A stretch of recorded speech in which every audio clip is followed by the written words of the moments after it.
When we look around at all these financial curves, they're ugly, they're awful, they're heavily inverted, and that sounds really bad. But then we look around at some of the macroeconomic data and circumstances and we think, well, it doesn't seem all that bad. Maybe some of the data looks a little bit iffy, but it hardly seems in keeping with what the financial markets are telling us.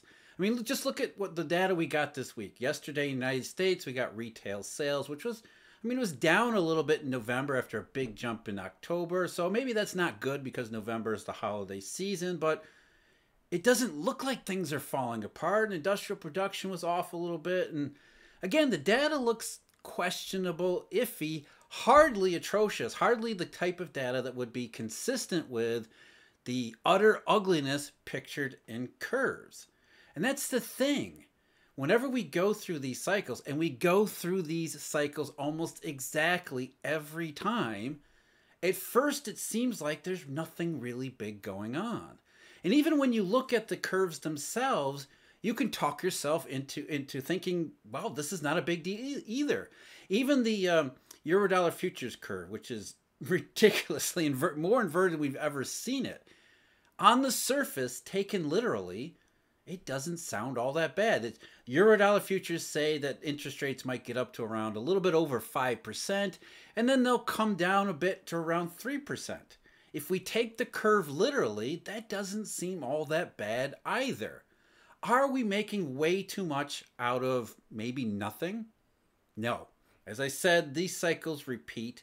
You can't take these curves literally. They're telling you something else entirely. And most of all, the data does look ambiguous before it clobbers you over the head. And if you're listening to the policymakers or the official interpretation of the data, you will be blindsided by what follows. We have to separate all of these things out and then put them together in the right order in order to truly understand what is unfolding. Now, I'm Jeff. This is Eurodollar University. Thank you, as always, for joining me. If you're interested, we have a pre-holiday, end of 2022, before 2023 gets awful sale at Markets Insider Pro. We have a research bundle, my daily briefing, along with Stephen Van Meter's Momentum Timer Pro, Tracy Schuchart's energy and materials reports, which are incredibly valuable for energy and materials. All of that on sale, Markets Insider Pro, where you can also save on some of the other products that we offer at Eurodollar University, including my deep dive analysis, which is also daily. It's at the Eurodollar University website. And memberships. You can also save when you bundle the memberships with the deep dive analysis. In fact, the sale that we're running, you basically get the membership for free when you sign up for the deep dive analysis. All the information available, eurodollar.university.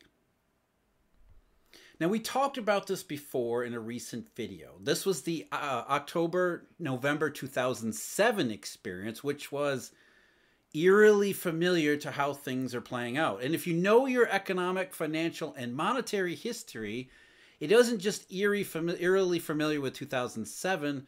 As I said in the introduction, this happens every single time we go through this. So I'm going to flash some quotes on the screen here from those October 2007 FOMC meeting so you can understand and appreciate, again, reminder of what was going on back then. Same setup as we see today. Curves were inverted. Policymakers were puzzled why the markets were so emphatic that interest rates were going to go lower because the economy was going to weaken. They thought things were fine. The data looked relatively okay. And then, bam. Seemingly out of nowhere, it didn't look okay. In a matter of just weeks, the Great Recession would begin. And for most people, this was unexpected, when in fact it was not unexpected. Not only because of what markets were doing and what curves actually told everybody in the lead up to the 2007-2008 crisis and massive recession, we'd also been through this just 7 years earlier. Now, the recession obviously wasn't to the same degree, nor was the same sort of monetary disruption as in 2007-2008. But again, the pattern repeated near exactly. So we're going to go back to the year 2000 today. And in the year 2000, of course, we had the dot-com bubble, which markets started to tease out before it even peaked, this probably wasn't going to end well. So the yield curve inverted all the way back in late January of 2000. The 5-year, 10-year spread started to go negative, that's usually a key warning sign right there. And then the 2-10 spread followed just a couple days later in early February 2000. So already the markets were saying, as stocks were still going up toward their absolute epic peak, this is probably not going to end well. Not just for the stock market, but more so the economic fallout when it all falls apart. Now, the Eurodollar futures curve also inverted around January, February of 2000, as it normally does. That inversion starts way down the curve. At the time, it was a small inversion, just a couple basis points between the December 2001 and March 2002 contracts. That was not the market saying that we expect a recession or some modest cutting of interest rates in the early part of 2002. That was the marketplace beginning to hedge for the dot-com bust in the way that the curves always get hedged, which is, if you're not really sure about how things are going to play out, you start hedging down the road in some of the cheaper contracts.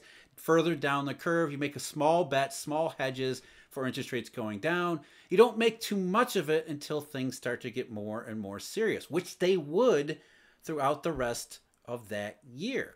So the yield curve inversion would explode in the middle of the year. Eurodollar futures were kind of modest about inversion until we get to August and September of 2000.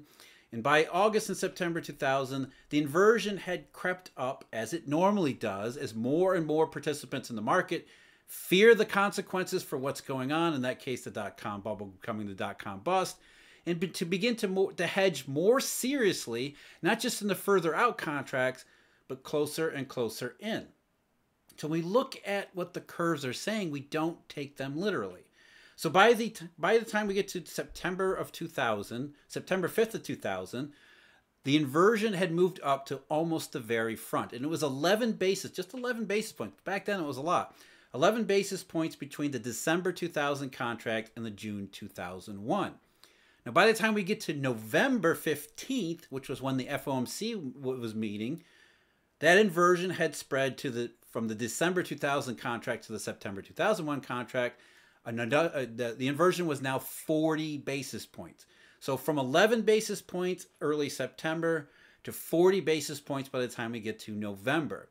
And if we take that literally, it doesn't sound all that bad either, because it sounds like the market is saying, well, the Fed raised rates earlier in the year. Maybe they're going to have to cut an additional quarter point rate cut in 2001 sometime. So that doesn't sound all that bad.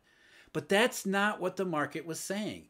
You don't take the curve literally. What the market was saying is that between August and September and then November, the situation had deteriorated substantially, that more and more people were willing to hedge for lower and lower rates. Because you have to remember, in the marketplace, there's always this tug of war going on. There is plenty of participants in the market who are more than willing to stake everything on the Fed, on the mainstream interpretation that is floating around in the media. So there are always those who are saying the Fed thought interest rates have to go higher because inflation is their biggest problem, which is exactly what they said in not just 2007, but also in the year 2000. So there are plenty of people who don't want to fight the Fed and are willing to bet in the Eurodollar futures market in that way. So they're definitely not going to be concerned about lower interest rate. They're more concerned about higher interest rates. So they're going to be selling Eurodollar futures. And then there are people on the opposite side of the market, and plenty of people in between. But those on the opposite side of the market are saying, no, the Fed is just wrong. Look at all this. We're talking to our contacts in the real economy, and they're telling us the data might look fine, but everything is not fine in the economy. So I don't care about what all those people are saying in the media. I need to hedge more and more and more. And so there's this tug of war always going on. Those betting on the Fed this way and those betting against the Fed this way. And what happens? The market comes out somewhere in between. But as more people realize one direction or the other is the correct way or the correct interpretation, the curve will bend in either direction. So if the Fed really was right, then more participants in the market would be selling Eurodollar futures, thinking the Alan Greenspan's going to have to raise rates, and we would see the curve steepen and move up.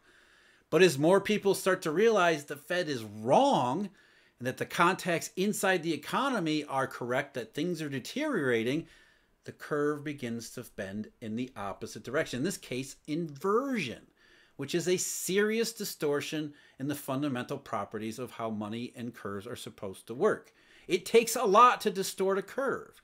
So if a curve is distorted by 40 basis points, you don't look at that and say, it's just a quarter point rate cut, maybe two. What you say is, oh my God, there are more people in the market that are seriously concerned about the way things are going than there are who are willing to bet on the Fed. The balance of probabilities, the balance in the marketplace has moved in the wrong direction. And so we interpret that through the lens of probability distributions, which means it's not that the market is expecting a single quarter point rate cut, is that the probability is that there's going to be more rate cuts, because those who are hedging against the Fed are likely hedging very seriously against the Fed. They're not thinking it'll be a single quarter point rate cut. They're thinking that things are going to go way down. And so it's a balance, and it's always this tug of war. So you never want to take the curves literally. The more inverted the curves become, the more you know there are more people in the market who are taking that side of the trade. At the same time, there are fewer who are willing to bet on the Fed side of the trade. The balance of opinion, the discounting in the market shifts in one direction or the other. Now, it always changes through time, but in these situations, you can see it always starts out with a little bit of fear way down the road, and then the curve inversion moves forward and deeper and forward and deeper as the market begins to realize the situation is not the way that policymakers believe it to be. And then, of course, policymakers then feed through what the public opinion is. Because where does the financial media get all of its interpretation about the economy? From these clueless bureaucrats at the Fed. And they really are clueless. Not only do they show you the late 2007 discussion, let's do the November 2000 discussion here. This is November 15th of 2000. The FOMC meets. Curves are more and more vehement that things are going wrong. Policymakers are equally steadfast that no way. In fact, as we'll see, they were more concerned about inflation continuing to go up. William Poole, first up, big player in the 2007 or the October 2007 story. Here he is in November of 2000, the St. Louis Fed president. What strikes me is this pervasive sense developing in the market that there's going to be a policy easing ahead. Again, the market said balance of opinions, balance of perceptions, rates were likely to go lower because things were deteriorating, when the policymakers said the data doesn't look all that bad. As Dave Stockton reported, in terms of the discrepancy between our forecast assumption for the Fed funds rate and the market's forecast, obviously meaning the market, is looking for some combination of either greater economic weakness than we are expecting going forward or a more rapid response by the committee. Again, the market was saying one thing when policymakers were puzzled by that. They thought, no, inflation, the economy's fine. What does the market think? Bunch of Cassandras worried about something worried about weakness that they can't possibly see. Chairman Greenspan, the maestro, and I say that sarcastically for good reason. Again, he was far more concerned about inflation, but here's the thing that always happens in these situations. As in 2007 or today, they can all see that the economy has slowed down. And so the difference of opinion here is on what that slowdown actually means. As Chairman Greenspan said in November 2000, all in all, I think that we have, as all of you have said, a combination of the potential persistence of significant inflationary pressures and an unquestioned increase in overall signs of weakness. In other words, my judgment, and I guess I agree with almost everybody else, is that it would be premature to move to a balanced risk statement. What he was saying is that our predetermined position is that inflation is the greatest risk. And so in the parlance of the FOMC, risks were balanced toward inflation. Now, they could see the economy weakening, as anyone could, but they didn't believe it was substantial. They didn't believe it was any more than just a temporary slowdown. and that they didn't want to rebalance risk toward that economic side. They wanted to maintain their stance that they're more concerned about inflation because they didn't believe, unlike the market, that there was anything wrong with the economy. And this was despite the fact that even the inflation data itself, all of it, was beginning to say, no, inflation had peaked too. Not only do we have a slowdown, there really isn't any reason to believe inflation risks are any higher than they were. In fact, they're materially less. Again, don't take my word for it. Here's Alan Greenspan, November of 2000. On the inflation front, we have some very funny numbers. No, they're funny just to you because you have a prejudged position. Inflation expectations, even granted the significant rise in energy costs, have not moved. The TIPS implied inflation rate on 10-year issues is about where it was 2 or 3 months ago, and if anything is lower. The University of Michigan survey results, after a slight increase last month, have come back down. The current data are somewhat difficult to read. No, maestro, they're not difficult to read. You are allowing your bias to color your interpretation, which happens all the time. Instead of listening to the marketplace and thinking there are serious problems going on here, policymakers instead decided they were going to listen to their own econometric models, their own interpretations, their own cluelessness about the way the situation was unfolding. And in a matter of weeks, the Fed would be cutting rates just like the market said. And it wasn't just a single basis point or single quarter point rate cut. That was just the beginning. In the very start of January 2001, the Fed began a long series of rate cuts. Within a couple months thereafter, the dot-com recession. So just like 2007, the Fed said, we're not cutting rates anymore. We're not cutting rates at all. Everything's fine. We're more concerned about inflation. And then, bam. It's as if the bottom fell out on all of them. Unexpected recession, but it was never unexpected. They just don't know what the hell they're doing. And they don't take heed of these marketplace warnings when the markets are giving them all the information that they need. Again, understanding we don't take these curves literally and filter them through the lens of probability distributions. It is a powerful way to sort out what might look like ambiguous data is actually telling you, because from the filter of market curves, we can see that the slowdown wasn't really a slowdown. It was the transition phase between expansion into something much worse, which was recession. In 2001, it was a mild dot-com recession. Inversions got much heavier in 2006 and 2007. Great Recession followed there. And now we have inversions that are even heavier, even though the data today still looks relatively decent. It's a little questionable, a little iffy, and as everybody is willing to admit, even on a policymaker level, even in the financial media, the economy has slowed down a bit. We're willing to admit that the economy slowed down a little bit. But what does that actually mean? Well, it means exactly the same thing this time as it did before. The markets are not projecting a couple points of rate cuts going from 5% down to 3% in a couple years. That is the tug of war being played out in a very serious fashion, where there are still those who are willing to bet on inflation. There are still those who are willing to bet on the hawkishness of the Federal Reserve.